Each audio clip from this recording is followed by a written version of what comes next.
Hello नमस्कार दोस्तों, सभी को एक बार फिर से इस चैनल पर स्वागत है। तो आज हम जानेंगे अभी का मौसम के हाल चाल के बारे में। इसके साथ ही ECMWF AI मॉडल का अगले 15 दिनों का फोरकास्ट के ऊपर भी डिस्कस करेंगे।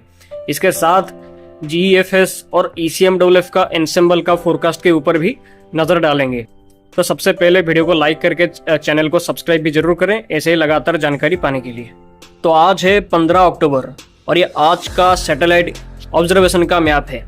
यहाँ पर हम देख सकते हैं कि अभी फिलहाल अरेबियन सी और बंगाल की खाड़ी में 2 डिप्रेशन बना हुआ है और अरेबियन सी का डिप्रेशन फिलहाल ओमान और यमन की तरफ जा रहा है कमजोर होने के साथ ही, जबकि बंगाल की खाड़ी में जो डिप्रेशन है यह भारत के दक्षिणी भाग की तरफ तेजी से आगे जा रहा है और बंगाल की खाड़ी का डिप्रेशन से भारत के दक्षिणी और पश्चिमी इलाकों में भारी से बहुत भारी बारिश का संभावना है, मोस्टली आज से लेकर 19 अक्टूबर के दौरान तक। और जम्मू कश्मीर के आसपास एक कमजोर पश्चिमी विक्षोभ बना हुआ है।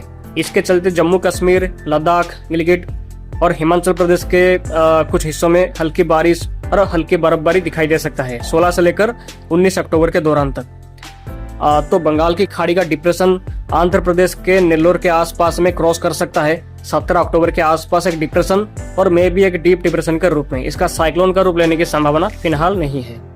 उसके बाद ये कर्नाटका और दक्षिणी महाराष्ट्र से होते हुए ऐसे ट्रैक फॉलो करते हुए पूर्वी केंद्रीय अरेबियन सी में जाके एंटर कर सकता है 18 अक्टूबर के आसपास तक, जिससे 17 अक्टूबर से पश्चिमी तट के जैसे कि कोंकण, गोवा, मुंबई, साउथ गुजरात जैसे एरियाज में फिर से बारिश में बढ़ोतरी हो सकता है 17 अक्टूबर से मोस्टली। और ये सिस्टम अरेबियन सी में जाने के बाद थोड़ा सा इंटेंसिफाई फिर से कर सकता है और मे भी कुछ टाइम के लिए एक डिप्रेशन का रूप फिर से ये ले सकता है। हालांकि इसके बाद ये बहुत तेजी से पश्चिम दिशा में सेंट्रल अरेबियन सी की तरफ ये जा सकता है और वहीं पर कमजोर भी ये जाके हो सकता है। तो चलिए अभी डिस्कस करते हैं ECMWF AI मॉडल का अगले 15 दिनों का फोरकास्ट के बारे में। तो ये ECMWF का अगले 15 दिनों का फोरकास्ट का मैप है। इसमें हम देखेंगे आज से लेकर पूरे 29 अक्टूबर तक का फोरकास्ट के बारे में। तो यहाँ पर हम देख सकते हैं कि जो बंगाल की खाड़ी वाला डिप्रेशन है इसके प्रभाव से आज से तमिलनाडु, पुडुचेरी, कराईकल, साउथ आंध्र प्रदेश के बड़े इलाकों में आज से भारी से लेकर बहुत भारी बारिश का संभावना है और कोस्टल एरियाज में 40 से लेकर 50 किलोमीटर तक का तेज हवा भी ये सिस्टम के चलते चल सकता है तमिलनाडु और दक्षिणी आंध्र प्रदेश के तटीय इलाकों में। और 16 और 17 अक्टूबर को तमिलनाडु, पुडुचेरी, कराईकल, केरला, कर्नाटका और दक्षिणी आंध्र प्रदेश के बड़े इलाकों में भारी से लेकर बहुत भारी बारिश का संभावना है डिप्रेशन का प्रभाव से 16 और 17 अक्टूबर को। और ये सिस्टम 17 अक्टूबर के आसपास एक डिप्रेशन का इंटेंसिटी में आंध्र प्रदेश के नेल्लोर और तमिलनाडु के चेन्नई के बीच में क्रॉस कर सकता है और क्रॉस करने के बाद ये कमजोर होगा और उसके बाद ये कर्नाटका से होते हुए पूर्वी केंद्रीय अरेबियन सी में जाके 18 अक्टूबर के आसपास एंटर कर सकता है एक लो प्रेशर का इंटेंसिटी के रूप में। और ये बंगाल की खाड़ी का सिस्टम अरेबियन सी में एंटर करने के बाद ये कुछ टाइम के लिए 19 या 20 अक्टूबर के आसपास एक डिप्रेशन का रूप ये कुछ टाइम के लिए ले सकता है।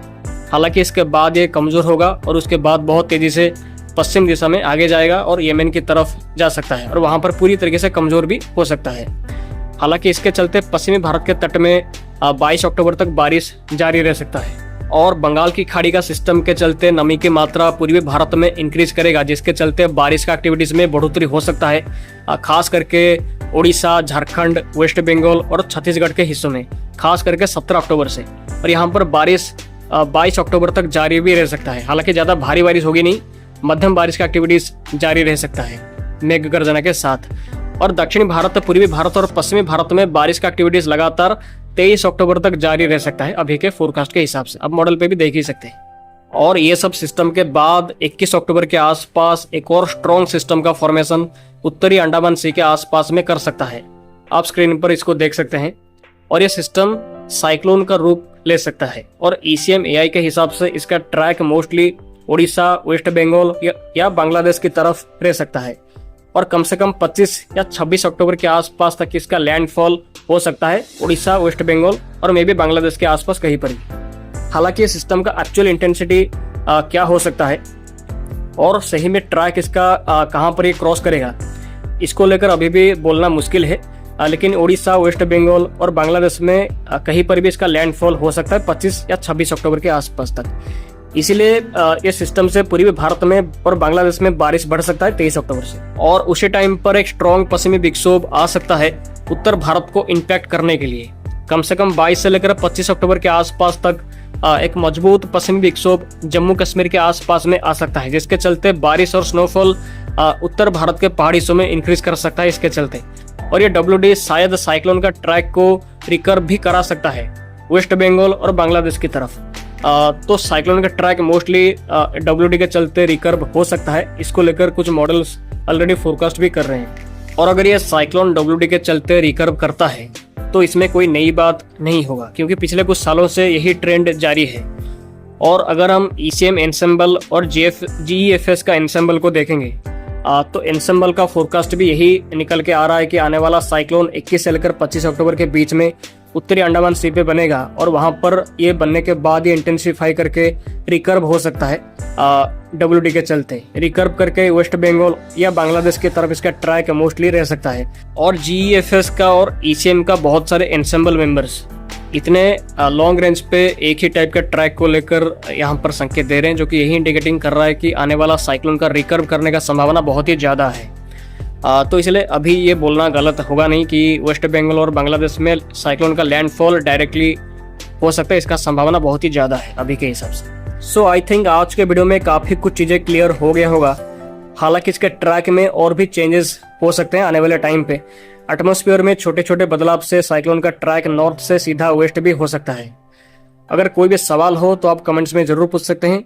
और ऐसे ही अधिक जानकारी पाने के लिए मेरे चैनल को सब्सक्राइब करें, वीडियो को लाइक भी करें, शेयर भी करें। तो आज के वीडियो में इतना ही। आप सभी का दिन शुभ हो। धन्यवाद।